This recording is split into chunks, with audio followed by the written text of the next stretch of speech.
ಇಂದಿನ ಸ್ಪರ್ಧಾತ್ಮಕ ಯುಗದಲ್ಲಿ ಪಠ್ಯೇತರ ಚಟುವಟಿಕೆಯ ಜೊತೆಗೆ ವಿದ್ಯಾರ್ಥಿಗಳನ್ನು ಶಿಕ್ಷಕರು, ಉಪನ್ಯಾಸಕರು ಪ್ರಾಥಮಿಕ ಹಂತದಲ್ಲೇ ಸ್ಪರ್ಧಾತ್ಮಕ ಪರೀಕ್ಷೆಗಳಿಗೆ ಅಣಿಗೊಳಿಸುವ ಕೆಲಸ ಮಾಡಬೇಕಾಗಿದೆ ಎಂದು ತಾಲೂಕು ಕ್ಷೇತ್ರ ಶಿಕ್ಷಣಾಧಿಕಾರಿ ರವಿ ಪ್ರಸನ್ನ ತಿಳಿಸಿದರು. ಪಿರಿಯಾಪಟ್ಟಣ ತಾಲೂಕಿನ ಬೆಟ್ಟದಪುರ ಡಿಟಿಎಂಎನ್ ಪದವಿ ಪೂರ್ವ ಕಾಲೇಜು ವತಿಯಿಂದ ಆಯೋಜಿಸಿದ ಅಂತರ್ಶಾಲಾ ವಿವಿಧ ಸ್ಪರ್ಧೆಯ ಕಾರ್ಯಕ್ರಮವನ್ನು ಉದ್ಘಾಟಿಸಿ ಮಾತನಾಡಿ, ಸರ್ಕಾರಿ ಶಾಲಾ ಶಿಕ್ಷಕರಾಗಲಿ ಖಾಸಗಿ ಶಾಲಾ ಶಿಕ್ಷಕರಾಗಲಿ ಮಕ್ಕಳಿಗೆ ಬೋಧನೆ ಮಾಡಿದರೆ ಸಾಲದು, ಸ್ಪರ್ಧಾತ್ಮಕ ಪರೀಕ್ಷೆಗಳಿಗೆ ತಯಾರು ಮಾಡಬೇಕು.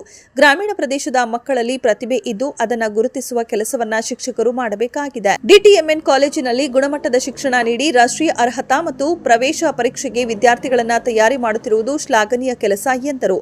ಅರಕಲಗೂಡು ತಾಲೂಕು ಪ್ರೌಢಶಾಲಾ ಸಹ ಶಿಕ್ಷಕರ ಸಂಘದ ಕಾರ್ಯದರ್ಶಿ ಚಪ್ಪರದಹಳ್ಳಿ ರವಿ ಮಾತನಾಡಿ, ಮಕ್ಕಳಲ್ಲಿರುವ ಅಡಗಿರುವ ಪ್ರತಿಭೆಗಳನ್ನು ಗುರುತಿಸಲು ಇಂತಹ ವೇದಿಕೆಗಳು ಅವಶ್ಯಕ. ಇತ್ತೀಚಿನ ದಿನಗಳಲ್ಲಿ ಶೈಕ್ಷಣಿಕ ಕ್ಷೇತ್ರದಲ್ಲಿ ಪರೀಕ್ಷಾ ದೃಷ್ಟಿಕೋನ ಇಟ್ಟುಕೊಂಡು ಫಲಿತಾಂಶಕ್ಕಾಗಿ ಸಿದ್ಧಗೊಳಿಸುವ ನಿಟ್ಟಿನಲ್ಲಿ ಕಾರ್ಯಪ್ರವೃತ್ತರಾಗಿದ್ದೇವೆ. ಜ್ಞಾನವನ್ನು ವೃದ್ಧಿಸಿಕೊಳ್ಳಲು ಸ್ಪರ್ಧಾ ಕಾರ್ಯಕ್ರಮಗಳು ಅವಶ್ಯಕವಾಗಿವೆ.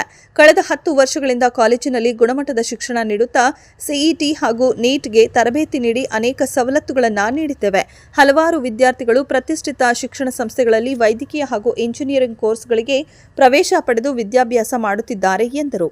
ಇನ್ನು ತಾಲೂಕಿನ ಹಲವಾರು ಶಾಲೆಗಳಿಂದ ಆಗಮಿಸಿದ ವಿದ್ಯಾರ್ಥಿಗಳು ಚಿತ್ರಕಲೆ, ಚರ್ಚಾ ಸ್ಪರ್ಧೆ, ರಸಪ್ರಶ್ನೆ, ಆಶುಭಾಷಣ, ಕನ್ನಡ ಮತ್ತು ಇಂಗ್ಲಿಷ್ ಪ್ರಬಂಧ ಸ್ಪರ್ಧೆಗಳಲ್ಲಿ ಆಯ್ಕೆಯಾದ ವಿದ್ಯಾರ್ಥಿಗಳಿಗೆ ನಗದು ಬಹುಮಾನ ಮತ್ತು ಪ್ರಶಸ್ತಿ ಪತ್ರ ನೀಡಿ ಸನ್ಮಾನಿಸಲಾಯಿತು.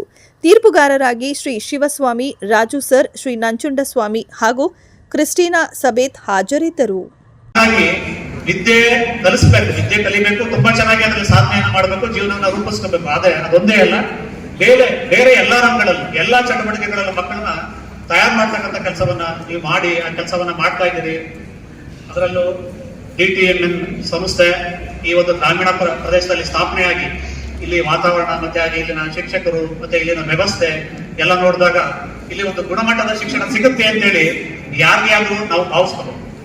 ಹಾಗಾಗಿ ಅದನ್ನ ಮುಂದುವರಿಸಿ ನಮ್ಮ ಶಿಕ್ಷಕರನ್ನ ಚೆನ್ನಾಗಿ ನೋಡ್ಕೊಳ್ಳಿ, ಏನು ನಿಮ್ಮ ಹತ್ರ ಬಿಡ್ತಾ ಇರ್ತಾರೆ ಅವರನ್ನ ಚೆನ್ನಾಗಿ ನೋಡ್ಕೊಳ್ಳಿ, ಮತ್ತೆ ಹಾಗೆ ಮಕ್ಕಳನ್ನ ಸುರಕ್ಷಿತವಾಗಿರ್ಲಿ, ಮತ್ತೆ ಎಲ್ಲ ವಿದ್ಯಾಭ್ಯಾಸವನ್ನ ಕೊಡ್ತಕ್ಕಂಥ ಕೆಲಸ ಮಾಡ್ಲಿ. ಸಂಸ್ಥೆ ಚೆನ್ನಾಗಿ ಗುಣಮಟ್ಟದ ಶಿಕ್ಷಣ ಕೊಡ್ತಾ ಇದೆ ಅನ್ನೋ ಒಂದು ಹೆಸರುವಾಸಿನಲ್ಲಿ ಇನ್ನೂ ಹೆಚ್ಚು ಮುಂದುವರಲಿ ಅಂತ ಹೇಳಿ ಹೇಳ್ತಾ ನನ್ನನ್ನು ಇಲ್ಲಿ ಕರೆಸಿ ಉದ್ಘಾಟನೆ ಮಾಡೋದಕ್ಕೆ ಮತ್ತೆ ಹಾಗೆ ಮಕ್ಕಳಲ್ಲಿ ಸೂಕ್ತವಾಗಿ ಅಡಗಿರ್ತಕ್ಕಂಥ ಪ್ರತಿಭೆಯನ್ನ ಅನಾವರಣಗೊಳಿಸ್ತಕ್ಕಂಥದ್ದು.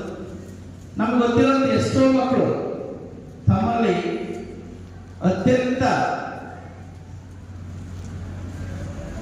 ತುಂಬಾ ಅತ್ಯುತ್ತಮವಾದಂತಹ ಒಂದು ಪ್ರತಿಭೆಯನ್ನ ಹೊಂದಿರ್ತಾರೆ. ಆ ಪ್ರತಿಭೆಯನ್ನ ಅನಾವರಣ ಮಾಡಿಕೊಳ್ಳಲಿಕ್ಕೆ ಈ ಒಂದು ವೇದಿಕೆಗಳು, ಇಂತಹ ವೇದಿಕೆಗಳು ಸಿಕ್ಕಿದಾಗ ಆ ಮಕ್ಕಳಲ್ಲಿರ್ತಕ್ಕಂಥ ಒಂದು ಸೂಕ್ತವಾದ ಪ್ರತಿಭೆಯನ್ನ ಹೊರಹಾಕಲಿಕ್ಕೆ ಅವಕಾಶ ಆಗುತ್ತೆ. ನಾವು ನೋಡಿದಂತೆ ಇತ್ತೀಚಿನ ಒಂದು ಶೈಕ್ಷಣಿಕ ಕ್ಷೇತ್ರದಲ್ಲಿ ಏನಾಗ್ತಿದೆ ಅಂದ್ರೆ, ಕೇವಲ ಒಂದು ಪರೀಕ್ಷಾ ದೃಷ್ಟಿಕೋನವನ್ನು ಇಟ್ಕೊಂಡು ಫಲಿತಾಂಶವನ್ನು ಮುಂದಿಟ್ಕೊಂಡು ಕೇವಲ ಪರೀಕ್ಷಾ ಒಂದು ಪರೀಕ್ಷೆಗೆ ಸಿದ್ಧಗೊಳಿಸ್ತಕ್ಕಂಥ ನಿಟ್ಟಿನಲ್ಲಿ ನಾವೆಲ್ಲರೂ ಕಾರ್ಯೋನ್ಮುಖರಾಗ್ತಾ ಇದ್ದೇವೆ. ಆದ್ರೆ ಮಕ್ಕಳಲ್ಲಿ ಇನ್ನೂ ಕೂಡ ಈ ಒಂದು ಸಮಾಜದಲ್ಲಿ ಅವರ ಜ್ಞಾನವನ್ನು ವೃದ್ಧಿ ಮಾಡಿಕೊಳ್ಳಿಕ್ಕೆ, ಅವರಲ್ಲಿರ್ತಕ್ಕಂಥ ಪ್ರತಿಭೆಯನ್ನು ಅನಾವರಣಗೊಳಿಸಲಿಕ್ಕೆ ಇಂತಹ ವೇದಿಕೆಗಳು ಅತ್ಯಂತ ಮುಖ್ಯ ಅಂತ ನಮ್ಮೆಲ್ಲ ಆಡಳಿತ ಮಂಡಳಿಯಲ್ಲಿ ಅನ್ನಿಸ್ತು. ಹಾಗಾಗಿ ಈ ಒಂದು ಕಾರ್ಯಕ್ರಮವನ್ನು ನಾವೆಂದು ಹಮ್ಮಿಕೊಂಡಿದ್ದೇವೆ.